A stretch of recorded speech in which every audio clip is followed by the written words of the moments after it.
कौन ब्रह्मा का पिता है, कौन विष्णु की माँ, शंकर का दादा कौन है, हमको दे बता। यह जानने के लिए कृपया सुनिए जगत गुरु तत्वदर्शी संत रामपाल जी महाराज के अमृत वचन सभी धार्मिक पुस्तकों के आधार पर। अंदर प्रवेश करके उसकी सूरत को अपनी शक्ति से सतगुरु महाराज कहते हैं कि नाभ कमल में बैठिए रे झूमकरा, चल बंक नाल के घाट सुनो राई झूमकरा। नाभि कमल अंदर सूरत समो और नाभि कमल है सुंडी के पीछे ने, इसमें चलिए और वहां से फिर बंक नाल एक नाड़ी से पतली सी उसके महा का प्रवेश जब ये सुरत करती है वह नाड़ी सुरंग के समान लगती है। जैसे दूरबीन को उल्टी तरफ से देखा इतनी होती है, वह कम से कम 20 फुट लंबी नजर आया करे और बहुत चौड़ी नजर आवेगी दूरबीन। हम ये लेवल मशीन होती थी हमारे महकमे में, उसको जब उल्टी तरफ देखते थे वह इतनी होती है एक बिलांत की, और उल्टी तरफ से देखते तो वह कम से कम 10 फुट की इतना चौड़ा लंबा उसका विस्तार नजर आया करता था उस लेंस के कारण। इसी प्रकार जब ये आत्मा ये जीव उस बंक नाल में प्रवेश करता है तो फिर ऊपर को यानी इन हड्डी के बिल्कुल साथ साथ अंदर की तरफ रीढ़ की हड्डी जिसको मेरुदंड भी कहते हैं, इसको कड़का बांस भी कहे से, इसके साथ साथ से अंदर की तरफ चलती है। उसमें काफी बंक है, ऐसे नो मोड़ के कभी यूं भी घूम जाती है मेरुदंड के साथ से, कभी सीधी चल रही है, कभी यूं मुड़ जाती है, कभी यूं घूम रही है। इसको बंक नाल कहते हैं। ये कई प्रकार की हैं। इस हर एक शरीर की न्यारी न्यारी बंक नाल है। सूक्ष्म शरीर भी है, स्थूल शरीर की न्यारी है, सूक्ष्म शरीर की बंक नाल अलग है, कारण की अलग है। और फिर इस बंक नाल के पार जीवन जाना हो से नाभि कमल में बैठिए रे झूमकरा, चल बंक नाल के घाट सुनो राई झूमकरा। इला पिंगला फेरिए रे झूमकरा, उतरो ओगट घाट सुनो राई झूमकरा। इला इला नाड़ी है बाई और पिंगला है दाई। इला पिंगला फेरिए एक प्राणायाम करना पड़ता है जिसमें पहले इला से सांस लीजिए, फिर पिंगला में छोड़ दीजिए, फिर उल्टा ही पिंगला से वापस लीजिए, वापस फिर इला से छोड़ दीजिए। एक प्राणायाम हो गया। इसको ज्यादा करने से वो सुषुम्ना का यानी तीसरी जो नाड़ी है जहां से जैसे ये सांस गया फिर दूसरा वापस है, इनके बीच में एक और सुराख से, यानी ये नाक दोनों तरफ से जैसे अपना यहाँ पर बंद है, ये आगे जाकर के थोड़ा सा अंदर न घुस जाता है। अंदर न घुस के इसके अंदर आर पार स्थान है, जैसे को पशु का नकेल गाल दे नाक फोड़ के और उसमें सुराख, ऐसे इसमें बीच में सुराख है एक बहुत बारीक, और उस सुराख में फिर एक और सुराख है जो ऊपर न चढ़ता है, वो सुषुम्ना द्वार है। तो वहां कहते हैं सुषुम्न स्वरत लगाइए राय झूमकरा, वो खोलो बजर कपाट सुनो राय झूमकरा। अंदर जो वस्तु है वो वहां से शुरू होगी, वो अंदर बजर कपाट से, और वो सतगुरु के नाम की कृपा से खुल सकते हैं। योगी लोग अपनी साधना से खोलते हैं, बहुत वर्ष बीत जाते हैं, और नाम की कृपा से सतगुरु की रजा से इस नाम का इतना प्रभाव होता है, अंतःकरण साफ होकर ये रोम रोम करनाने लग जाएगा। आत्मा समय समय पर रह रहकर ईश्वर को रोना शुरू कर देगी, तो समझो आपका सब कुछ खुल गया। सुषुम्ना भी खुल गई, ब्रह्मरंध्र भी खुला हुआ है। तो जब तक प्रेम जीव में नहीं आता तब तक मुक्ति का अधिकारी नहीं होता।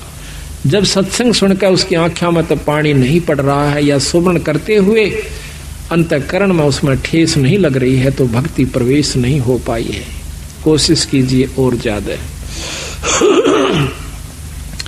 नाम सुमरण आप कर रहे हो तो सुमरण अपने जगह जमा हो चुका है, आपका हो रहा है, लेकिन अभी कमजोरी फिर होगी। उसका एक और तरीका, फिर सेवा कीजिए। आप सेवा करके देखियो किसी धाम पर अपने बंदी छोड़ के पर अपनी सत्संग में हाथ से सेवा करके देखना, और हो सके तो बर्तन तक साफ कीजिए, हो सके तो जूते तक भी साफ कीजिए, फिर देखना आपका सब कुछ खुल जाएगा। पर ये काम नहीं हो, ये होगा जो बात बनेगी। हम एक बार दिल्ली गए हुए थे, अभी 5-6 महीने हुए, फोटोओं के सिलसिले में एक गुरुद्वारे में चले गए। हमने ये चंवर लेना था। उस गुरुद्वारे जब हम जाते हैं तो हमारे जूते निकलवाए कि जूते निकाल दो जी। जूते निकाल करके टोकन दे दिया और एक ने जूते लिए हाथ में। प्रथम तो उसने साफ किए, माथे से लगाए, फिर दूसरे को दे दिए कि वहां रख दिए, फिर उसने अपने रुमाल से जो लाया हुआ था साथ उससे साफ किए। रुमाल को भी मत्थे से लगा और हमारे जूतों को भी मत्थे से लगा करके, और एक खोखा सा बना हुआ था जूतों का अलग से उसमें धर दिया। अब क्रिया तो वो कर रहे थे और शरीर में गुदगुदी मेरे हो रही थी कि बंदी छोड़े। ऐसा भाव जब हो जावे तो फिर बाकी कुछ नहीं रहता, और सही नाम मिल जावे तो इतना ये सब व्यवस्था बनाने के लिए इस सत्संग की आवश्यकता पड़ती है, ऐसे समागमों की आवश्यकता पड़ती है। अभी तक हमने क्या देखा है कि हम कभी सत्संग में जाते नहीं, जाते हैं तो सिर्फ एक मुश्किल से अपना फॉर्मेलिटी सी करके चले आते हैं। लाभ तो उसका भी है, ऐसा नहीं है, लेकिन वही बात आओ, जितना गुड़ गिरेगा उतना मीठा होगा। यही कारण से थोड़ा सा हिम्मत करो, क्योंकि सबसे बड़ा हमारा अभिमान अहंकार राक्षस है। जब हमने मत्था टेक दिया, जब हमने लंबी डंडौत ही कर दी, फिर कसर कौन सी राख ली? उसके बावजूद फिर अकड़ काहे की? जब सर्व सौंप दिया तो फिर अकड़ नहीं। इसको करके देखो कभी तो कितना आनंद आता है। आप सत्कर मान लियो, मुझे तो आप मतलब समय नहीं देते, मैं अब भी आपके जूते साफ कर दूं, ठाकर दर दूं, मुझे कोई न, ये एक मात्र भी ये नहीं है कि मैं बहुत बड़ी पर उस पर पहुंच चुका हूं ना। ये जीव जब तक इस सृष्टि में है वो कुछ भी नहीं है। यहां से निकल ले जब जानिए तो हमारे अंदर ये बात कभी भी घर नहीं कर दी कि मैं संत हो रहा सो और मेरे सैकड़ों हजारों से सो गए, मैं बहुत बड़ा बन गया। कुछ भी नहीं हो, जीव का जीव हो। अगर ये यहाँ से छुटकारा नहीं हुआ, अगर आखिर में भी पैर उलझ गया तो भी ज्यों का त्यों है, चक्कर फिर लंबा चौड़ा से। महाराज की कहते हैं कबीर, मन के मते ना चालिए, इस मन का के विश्वास, और साधु जब लग डर कर, जब लग पिंजड़ सांस। जब तक तेरे शरीर में सांस है ना, तब तक विरा रहना सावधान है। अरे बड़े बड़े बिगड़ गए, ऐसे ऐसे ऋषियों का प्रमाण मिलता है। पाराशर जैसे, श्रृंगी ऋषि जैसे, जो सारा दिन में एक बार वृक्ष की छाल का जीभ लगाया करती थी और उससे उनकी भोजन तृप्ति हो जाया करती थी। ऐसी साधना उन्होंने एक खेचरी मुद्रा से कर ली जाती है। अब कबीर गरीबदास जी ने में बताया कि देख भाइयों के रोला से एक खेचरी मुद्रा होती है, उसको जीभ अपनी उठाकर और वापस लगाई जाती है तालू के ऊपर। इसका अभ्यास कर लीजिए आप लगातार, आपके शरीर में एक अमृत श्रवण हो जाएगा, अमृत टपकना शुरू हो जाएगा। इस तालू के ऊपर या जीभ से ऊपर लटके से ना, इसके ऊपर एक अमृत सरोवर है, उसमें अमृत है हमारे शरीर में, पानी सा है। और जब इसको हम ऐसे जीभ को वापस मोड़ कर और उसको लगा लेते हैं तो वो अमृत हमारे शरीर में प्रवेश करना शुरू कर। उसमें एक सुराख सा बारीक सा, इतना बारीक है कि बाल हो से ना, बाल से भी कम है वो सुराख। और जब हम वापस जीभ मोड़ते हैं तो वो वहां से थोड़ा सा, उसके ऊपर एक पत्ता रखा हुआ है, बहुत मामूली सा, यानी सुराख वो होगा तो उसका ढक्कन कितना का होगा ये भी हिसाब ला लो। तो वो थोड़ा सा, उसका भी चौथा हिस्सा खिसकता है। उस बाढ़ से भी कमजोर स्थान पर दूरबीन भी मुश्किल से देख पाओ सुराख को। और फिर उसके ऊपर से वो थोड़ा सा खिसक जाता है, ऐसा करने से, ये अभ्यास से, तो उसमें से वो थोड़ा सा अमृत आ जाता है, तो भूख प्यास खत्म हो जाती है। तो वो सारा दिन में एक बार कहते हैं ऐसे जीभ लगाया करता था। तो उसको जीभ लगाया करता था, तो एक राजा ने उसको, उसने सोचा कि तेरे को बहुत बड़ी उपलब्धि होगी है। वो अयोध्या के एक थोड़ी सी बनी होती है जो गांव से बाहर, शहर से बाहर थोड़ा सा जंगल होता है, उसमें बैठ गया आकर। अब देखा, एक ने देखा, दो ने देखा, चार ने देखा, गांव में शहर में सुरसराट मच गया कि एक महान संत आया हुआ है, सारा दिन समाधि में रहता है, एक बार जुबान लगावे से वृक्ष के और कुछ नहीं खाता। आसपास के दर्शन करने की खातिर टोड़ जान लग गए, औरतें भी, बहन भी, बाई भी सब दर्शन कर कहाँ, पर वो आंख कौन खोला है, न्यों बैठा रहा। बहुत सुंदर शरीर, नौजवान। कहते हैं राजा दशरथ की लड़की शांता नाम था उसका। राजा दशरथ के शांता होने के बाद कोई पुत्र प्राप्ति नहीं हुई।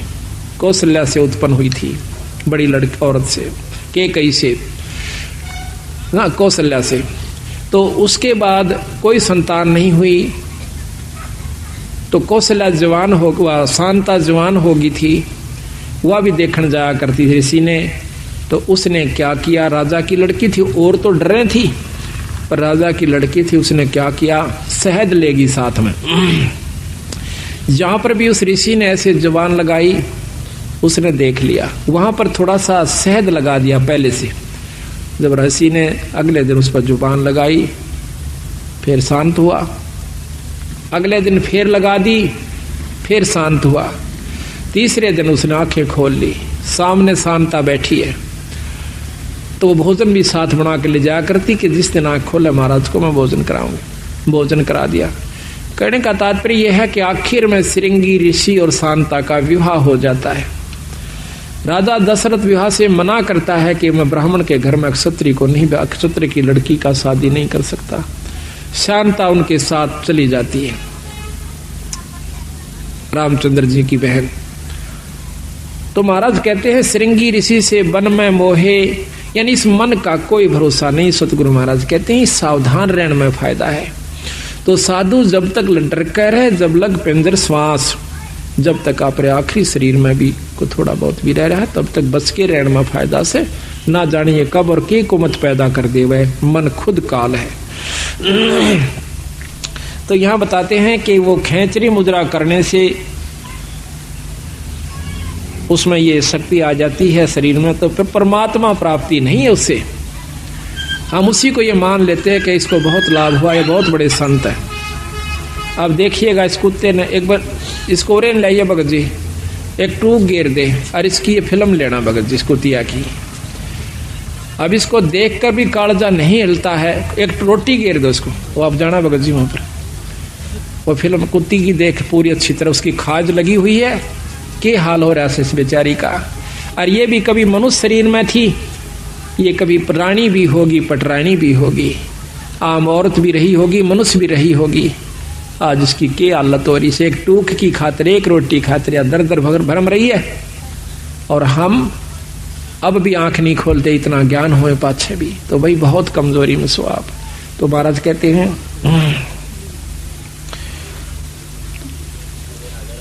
सुषमण स्वरत लगाइए राय झूमकरा, वो खोलो बजर कपाट सुनो राय झूमकरा।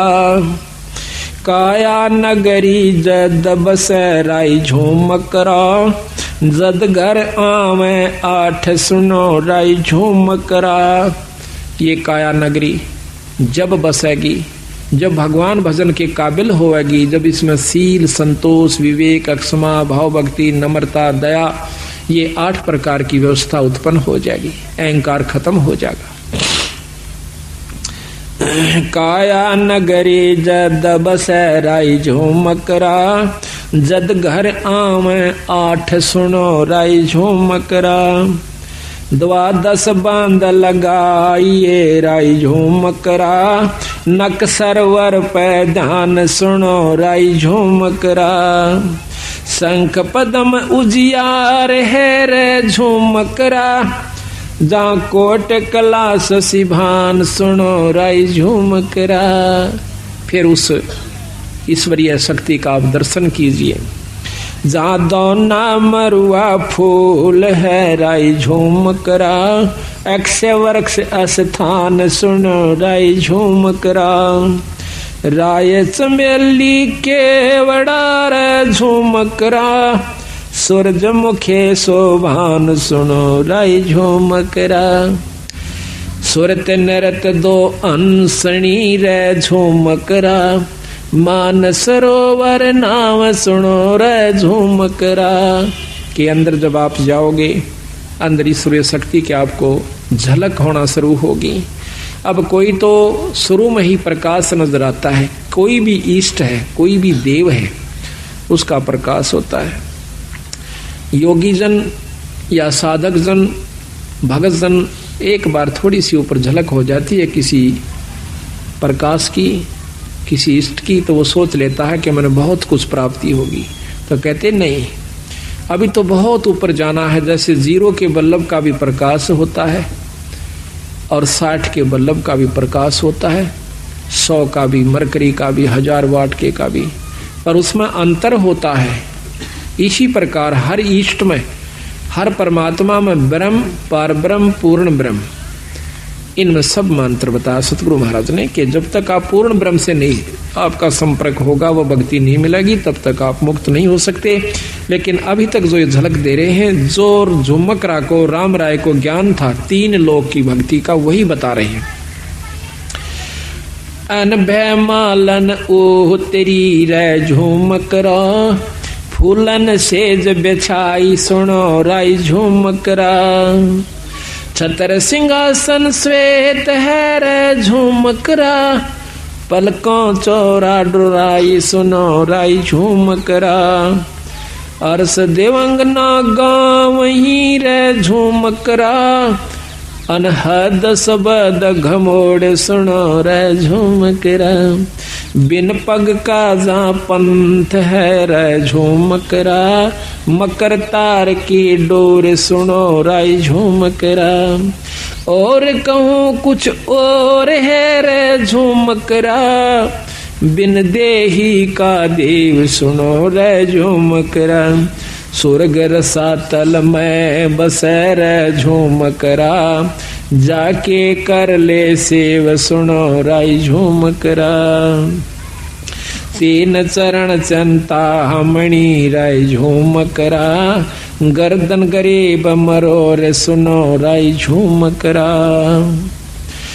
इस प्रकार सतगुरु महाराज उनको बता रहे हैं कि भाई इस प्रकार आप अंतःकरण में जा, अपने अंदर में, शरीर में प्रवेश कीजिए, फिर उस ईश्वर का, ईश्वरीय शक्ति का आप लाभ लीजिए। अगर जब तक आप ये लाभ नहीं पाओगे, तब तक ऊपर की बातें तय पूर्ण लाभ प्राप्ति नहीं होगा। केवल पाठ मात्र से भी लाभ नहीं है, केवल आपको धाम पर जाने से भी लाभ नहीं होगा, केवल सत्संग मात्र कराते रहने से ही लाभ नहीं होगा, जब तक आप अपने अंतःकरण में झांक कर नहीं देखोगे। लेकिन इन सारा के बिना ये काम नहीं हो सकता। ये कार्य सारे जरूरी हैं। खेत को पहले संवारा जावा से, उसको संवार करके फिर बीज बोया जाता है।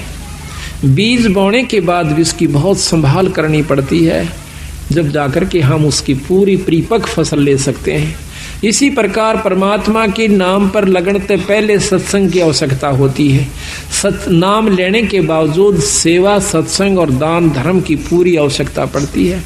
साधुओं की सेवा, संतों की सेवा, सत्संग की सेवा, ये भी साथ चलेगी। जिस प्रकार खेत में बीज बोए पाछे उसमें खाद, पानी, रखवाली, सारी चीज की आवश्यकता पड़ती है। ठीक इसी प्रकार नाम ले लेने मात्र से कोई न सोचे कि ईब में अपने आराम से घर बैठ कर ही भक्ति कर सकते हो, घर बैठ करके।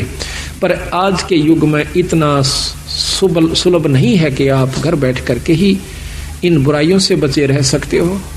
ये तो बार बार जैसे कितना ही सुथरा मकान हो और सारे के चिप्स ला रखी हो, उसको आप बंद कर दीजिए।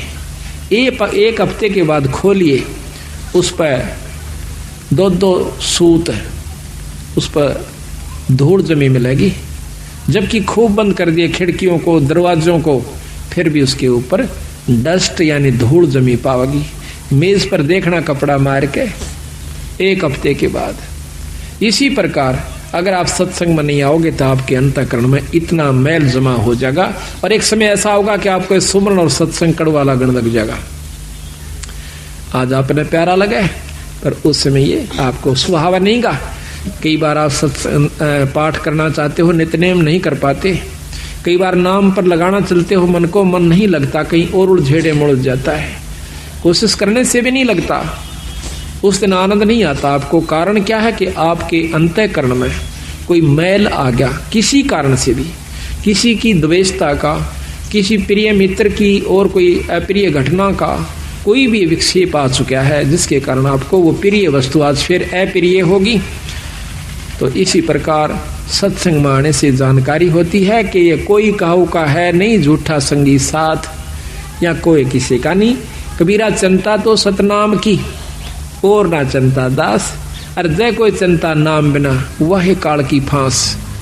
ये काल की पास है, काल इसको फंसा के रखने की खातिर उसके मन में 100 विक्षेप, क्रोध, अहंकार या कोई चिंता फिक्र बनाए रखे कि कहीं ये भक्ति भाव में ना लग जाए।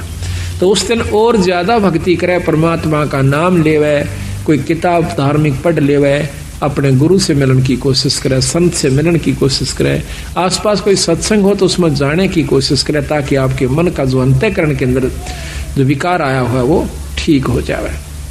घर में नहीं ठीक हो सकता, या तो सुमरण अधिक करे, ना चाहते हुए भी करे उस सुमरण को, उस दिन फिर आप ठीक हो जाओगे। इसी प्रकार सत्संग की आवश्यकता पड़ती है। तो ये बहुत लंबा प्रकरण कबीर साहब ने दिया है, गरीबदास जी ने दिया है, उनके बारे में जो मकरा को बताया है। इन्होंने ऊपर बताया कि इससे ऊपर एक और शक्ति है भाई, वो क्या है? ब्रह्मा विष्णु महेश से, क्योंकि वो खुद भी विष्णु उपासक थे राम राय जी।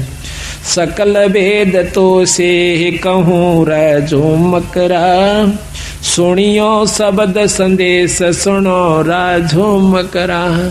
अब ये योगियों का मार्ग तेरे बस का कोना भाई राम राय।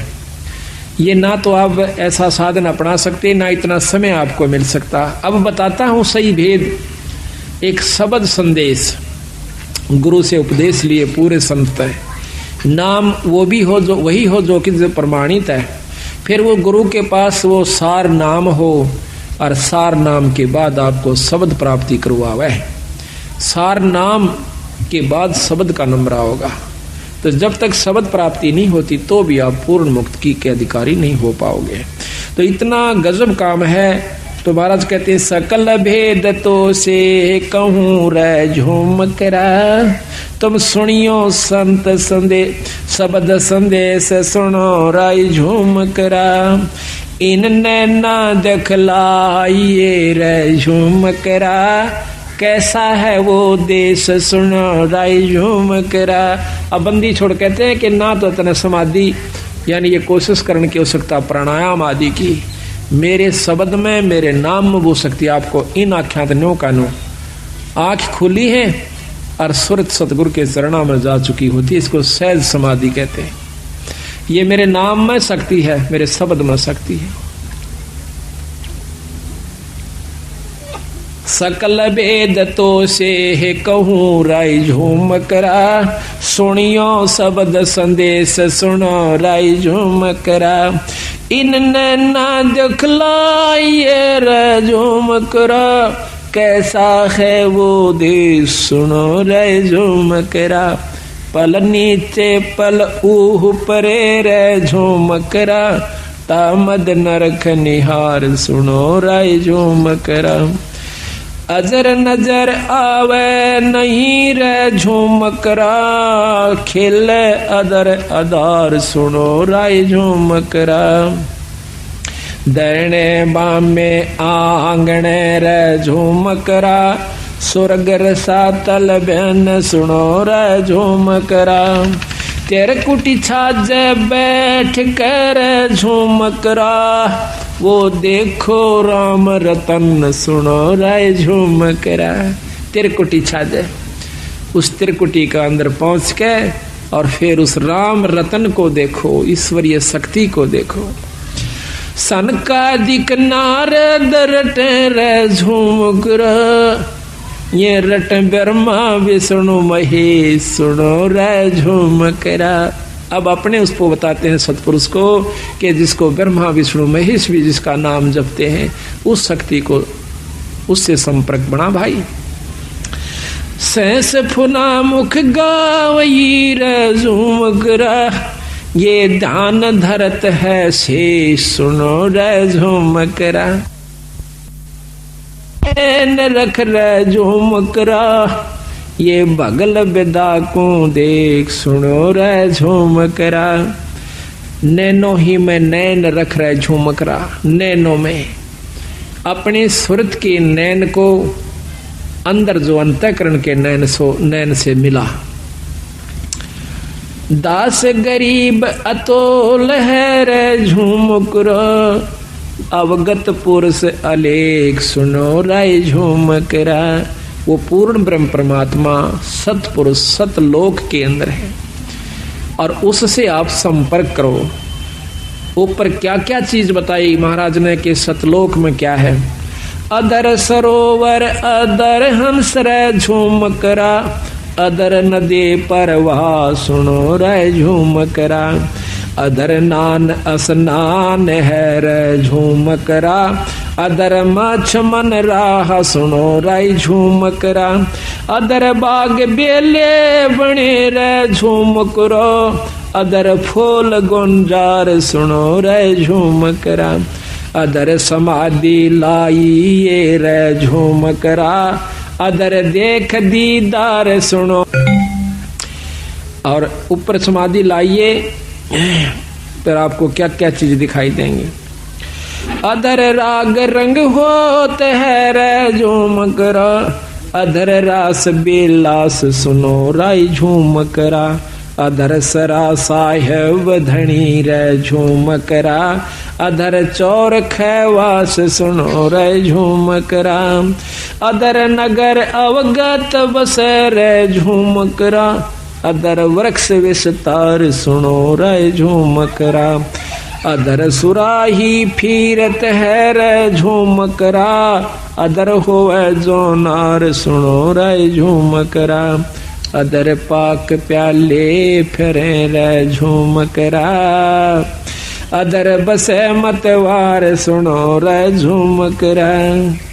अदर बीज भूमि अदर रे झूमकरा, अदर तमाम जुहार सुनो रे झूमकरा। अदर गलीचे बेच रहे रे झूमकरा, अदर मुजरा हो सुनो रे झूमकरा। दास गरीब अदर बसो रे झूमकरा, अदर सुरत पेरो सुनो रे झूमकरा। कहते हैं उस परमात्मा को ध्यान से देखिए और ऊपर सुरत पिरो जैसे सुई में धागा पोया करें। कितनी सावधानी से उसको करना पड़ता है। तो इस प्रकार सुरत को महाराज कहते हैं ऊपर पिरो। तो जब उस राम राय की बहुत लंबा प्रकरण से आध पौन घंटे का मार्ग बहुत न्यारे न्यारे विस्तार से सतगुरु महाराज ने इसमें दे रखा है। हर चीज के हर पहलू के ऊपर उसको बताया। फिर वो प्रश्न करता है कि महाराज कि हमने तो ब्रह्मा विष्णु महेश इन्हीं शक्तियों की जानकारी थी, लेकिन महाराज आपने तो बहुत कुछ बताया है, इसके बारे में हमें ज्ञान नहीं। तो क्या कहते हैं, भाई पूरब देश हमारे है रे झूमकरा, कोई न जाने भेव सुनो रे झूमकरा। गगन मंडल में रहते है रे झूमकरा, बिन देही का देव सुनो रे झूमकरा। अनहद जंग बजावहीं रे झूमकरा, है जंदा जगदीश सुनो रे झूमकरा। सिर पर सायब सत्य है रे झूमकरा, आया बिस्वे बीस सुनो रे झूमकरा। इस प्रकार महाराज ने बताया है कि वो परमात्मा सतपुरुष उस सतलोक में रहता है जिसके पढ़ने से जीव की, जिसको पाने से जीव की पूर्ण मुक्ति होती है। फिर उसने पूछा है राम राय ने कि महाराज, भगवान विष्णु और भगवान शंकर, ब्रह्मा जी, माता जी, ये भी परम शक्तियां हैं। उन्होंने बताया कि हाँ शक्तियां हैं, पर भाई ये 3 लोक की परम शक्तियां हैं। ये 3 लोक के मालिक हैं, 3 लोक के अंदर ये पूर्ण समर्थ है। पर 3 लोक की जो व्यवस्था है इस ब्रह्मांड की, वो सुन लीजिए। अपने किए हुए कर्म का जीव भोग भोगता ही रहेगा, जन्म मरण भी होता रहेगा, आपकी मुक्ति नहीं हो सकती। तो राम राय कह नहीं महाराज, मुक्ति तो 4, चौथी मुक्ति 4 मुक्ति हो जाती है। तो चारों मुक्तियों का वर्णन करते हुए बंदी छोड़ कहते हैं कि चौथी मुक्ति के योगी जन कहाँ जाते हैं? परम चौथी मुक्ति है, वो ब्रह्मलोक में चले जाते हैं। और आप पढ़ के देखिए, इसमें शक्ति पुराण में साफ लिखा हुआ है। और सुख सागर है एक बहुत अच्छे संत के द्वारा रचित, उसने लिखा है कि जो योगी जन बहुत अच्छी समाधिस्थ होकर के और बहुत अच्छी साधना कर लेते हैं, वो ब्रह्मलीन हो जाते हैं। ब्रह्मलीन कैसे होते हैं? ब्रह्मलोक को चले जाते हैं, जो निरंजन का लोक है, जिसको महास्वर्ग कहते हैं। उसमें अपनी की हुई कमाई को खाए के कोई 10 लाख वर्ष, कोई कई युगों तक, और चौथी युग मुक्ति ऐसे होती है जब तक ये महाप्रलय नहीं होती तब तक वो स्वर्ग में रहेगी वो जीवात्मा। और जब उसकी चौथी मुक्ति खत्म हो जाएगी, वो फिर जीव रूप के अंदर इस मृत मंडल में ऐसे चक्र काटेगा जिस प्रकार आज हम काट रहे हैं। तो राम राय कहने लगा महाराज, इसका कोई समाधान नहीं है कि ये जीव मुक्त हो जा। है भाई, पर वह कड़वी दवाई है, तुम ले नहीं सकते। है आसान पर कड़वी दवाई है। कड़वी क्यों महाराज? कड़वी न्यूं है कि तुम जिस रंग में रंग चुके हो इससे ऊपर नहीं उठ सकते। हम इन शक्तियों का आदर करते हैं, हम इन शक्तियों का यथोचित आपको लाभ व स्थान बता रहे हैं, और वही आपके शास्त्र बता रहे हैं। और फिर हम यहाँ से कति छुटकारा आपको दिवा करके और अपने लोक में ले जाएंगे, सतलोक में। वो कहा महाराज सतलोक, वो सचखंड सुन्यासी, हाँ सचखंड। वो कौन सा है? कि वही विष्णु लोक सचखंड है। हाँ वो भी सचखंड है, विष्णु लोक भी सचखंड है, वो सतलोक है। लेकिन असली देखो, राजधानी तो चंडीगढ़ भी है और राजधानी दिल्ली भी है।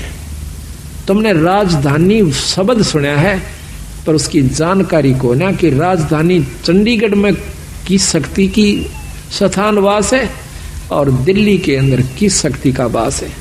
यही मैं बताना चाहूँ सो आपने कि विष्णु लोक भी सतलोक का बीरा, पर सतलोक एक और भी है जिसके सबके ऊपर जिस शक्ति का पूर्ण रूप से वास है। क्या है वो? पूर्ण ब्रह्म परमात्मा, उसके ऊपर कोई शक्ति नहीं है। तो उसके बारे में एक शब्द आपको सुनाते हैं। निर्विकार निर्भय तो ही और सकल भय माने जी साधो और सकल भय मान। सब पे तेरी साहिबी, सब पे तेरी साहिबी, तुझ पर साहिब ना। निर्विकार निर्भय, निर्विकार निर्भय तू ही और सकल भयमान। ए जी साधो और सकल भयमान। सब पे तेरी साहिबी, सब पे तेरी साहिबी, तुझ पर साहिब ना। निर्विकार निर्भय। संध्या सुमरण आरती भजन भरोसे दास, ए जी साधो भजन भरोसे दास। मनसा वाचा कर्मणा, मनसा वाचा कर्मणा, जब लग घट में सांस। निर्विकार निर्भय, निर्विकार निर्भय तू ही और सकल बेमान। ये जी साधो और सकल बेमान। सब पे तेरी साहिबी, सब पे तेरी, तुझे पर साहिब ना। निर्विकार निर्भय, सांस सांस में नाम जपो, व्यर्था सांस मत खो। ये जी साधो व्यर्था सांस मत खो। बेरा ना इस सांस का, बेरा ना इस सांस का, आवण ओक न हो। निर्विकार निर्भय, निर्विकार निर्भय तू ही और सकल बेमान। ए जी साधो और सकल बेमान। सब पे तेरी साहिबी, सब पे तेरी साहिबी, तुझ पर साहिब ना। निर्विकार निर्भय, सांसों की करो सुमरणी, करो अजप का जाप। ये जी साधो जपो अजप जाप। परम तत्व का ध्यान धरो, तुम परम तत्व का ध्यान धरो। वो सो हम आपो आप। निर्विकार निर्भय, निर्विकार निर्भय तू ही और सकल बेमान। ए जी साधो और सकल बेमान। सब पे तेरी साहिबी, सब पे तेरी साहिबी, पर तुझ पर साहिब ना। निर्विकार निर्भय, सो हम पोरा पवन में, बांधा मेरे सुमेर। हे जी साधो बांधा मेरे सुमेर। बरम गांठ हृदय परमत, बरम गांठ हृदय धरो, ब्रह्म गांठ हृदय धरो। इस विदमाला फिर निर्विकार निर्भय। माला है निज सांस की, फेरेंगे निज दास। ये जी साधो फेरेंगे निज दास। 84 बर में नहीं, 84 बर में नहीं, कटे कर्म की फांस। तो क्या बताते हैं कि चारों युग में संत पुकारे, कूक कहा हम हेल बे। हीरे माणिक मोती बरसे हैं, ये जग चुगता ढेल रे। कहते हैं चारों युगों में आकर के हमने, तो सतयुग त्रेता द्वापर में और कलयुग में हमने आवाज लगा लगा कर ये ज्ञान सुनाया। कहते हमरा ज्ञान किने ना सुनिया, और ये पर भी लेन जात है दुनिया। उन तालाबों में भटक रही है जहां निरख जीव जंतु, उन जोड़ों में जहां पर भी के चक्कर में। कुरुक्षेत्र का जल देखियो जाके, अब तो उसने साफ सूफ कर दे, साल 6 महीने में ना तो उसमें छड़ा मार दे, इतने आदमी नान जा। कहते हैं हमरा ज्ञान किने ना सुनिया, पर भी लेन जात है दुनिया। क्या बताते हैं, बंदे बंदगी बर हक वे, वेदा कते बासी हर क्या अजना बिना अनभखवे। अब क्या बताते हैं कि जैसे हिंदू वेदों को पढ़ते हैं, कोई चतुर चारों वेदों को कंठस्थ याद कर लिया करते, इतना मेहनत किया करती थी पुण्यात्माएं। कोई 3 वेदों को कंठस्थ याद किया करते, उनकी परंपरा, उनके बच्चे, उनके लिए कंपलसरी था। जो चारों वेदों को कंठस्थ याद रखते थे उनको चतुर्वेदी बोलते थे। जो 3 वेदों को कंठस्थ याद करते थे उनको त्रिवेदी बोलते थे। जो 2 वेदों को याद रखा करते थे उनको दिव्यवेदी बोला करते थे। तो यहां तो परमात्मा कहते हैं चाहे तो चारों वेदों को कंठस्थ याद रख लो, और चाहे कुरान शरीफ, इन चारों कतेब हैं, इन मुसलमानों की 4 कतेब हैं, उन चारों कतेबों को याद कर लो, लेकिन जब तक सच्चा नाम, यथार्थ विधि परमात्मा के पाने की प्राप्त नहीं होगी, इन सदग्रंथों के घोट लेने से भी काम नहीं चले। बंदे बंदगी बर हक बे, भक्ति ही जो है हक है या सत्य है, और वेदा कते बासी हर क्या अजनाम बिना अनभखवे।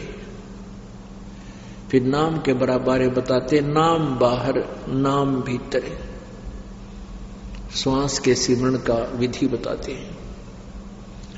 नाम बाहर नाम भीतर, नाम शीस सुभान बे, ये तीसरे मंत्र के विषय जानकारी है, गुप्त है, संकेत है। नाम आसन असल मीरा, नाम पर कुर्बान वे, कि नाम के ऊपर तू कुर्बान हो जा। जब सही नाम मिल गया अपनी भक्ति डट कर कर, अग्रम अग्रम छोड़ दे, अपने सच्चे दिल से साधना करो। और कैसी विधि बताई है नाम की? नाम उठत नाम बैठत नो, नाम सोत जागवे, नाम खाते नाम पीते, नाम से लागवे। परमात्मा की साधना पल भी ना भूल, उस सतनाम की भक्ति करे। तू नहीं था जब नाम था, अब तू शुरू नाम नहीं वे, का फिर कहो अब कौन है, करता फिर मैं ही वे।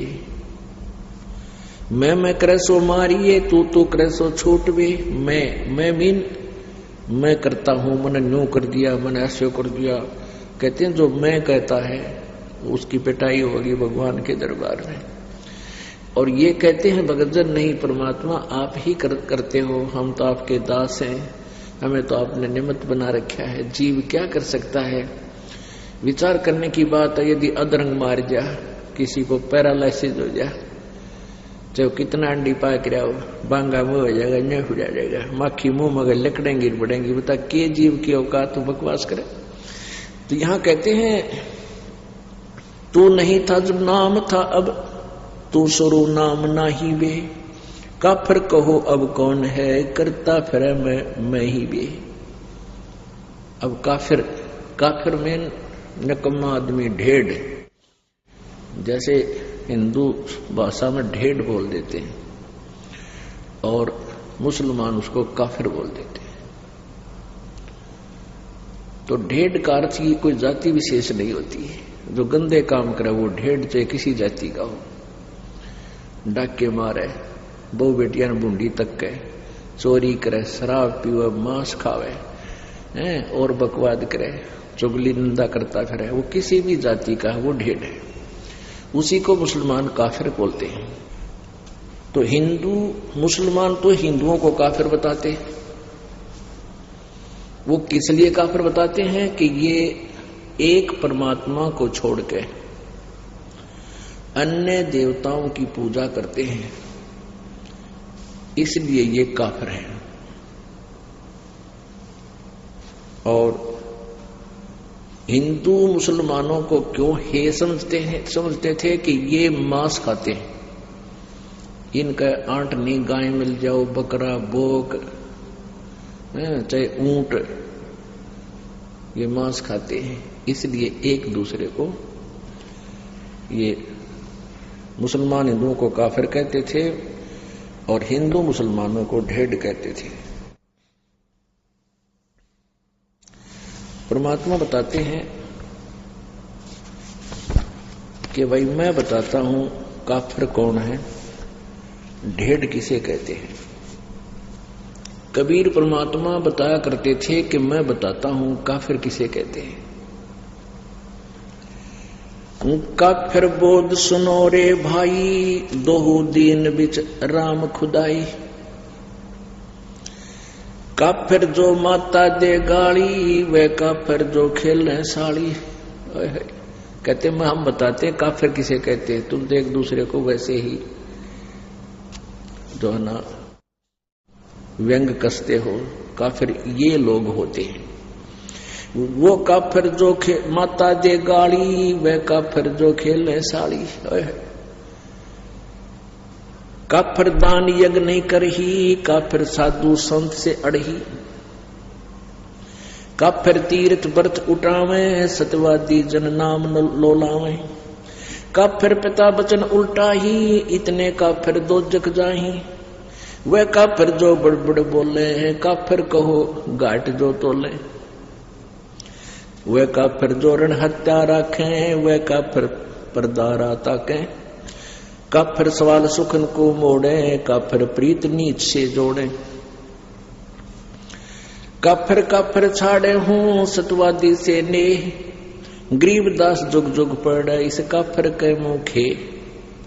वह काफिर जो कन्या मारे, वह काफिर जो बनखंड जारे।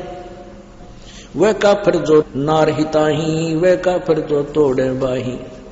वह काफिर जो अंतर काती, वह काफिर जो देवल जाती। वह काफिर जो डाक बजावे, वह काफिर जो शीश हलावे। वह काफिर जो करे कंदूरी, वह काफिर जिन नहीं सबूरी। वे काफिर जो बकरी खाही, वह काफिर जो नहीं साधु जमाही।